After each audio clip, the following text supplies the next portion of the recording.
بسم الله والحمد لله والصلاة والسلام على رسول الله اما بعد. السلام علیکم و رحمت الله و برکاته.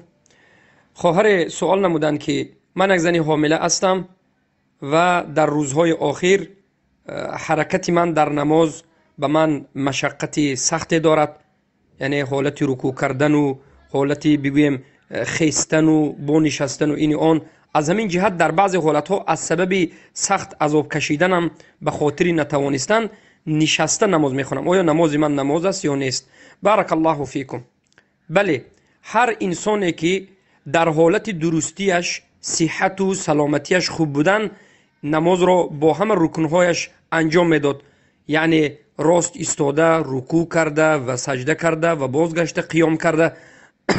اما به سبب بمانند زنها که حاملگی یک مشقت است، یک وزنینی هست، در حقیقت مشکلی هست، در همین حاملگی روزهای آخرش اگر حرکت کردن نتواند، مشکل باشد، به سبب همین مشکلی، درد، رنج یا که سختی حاملگی، اگر این زن نشسته نماز خواند، نمازش نماز است و هیچ باکی ندارد، در حالتی که در حقیقت حرکت کرده یا که بگویم بارک الله فیکم حرکتی که در نماز است این برایش مشکل ایجاد بکند یا که مشقت سخت یا درد و رنج داشته باشد. بارک الله فیکم.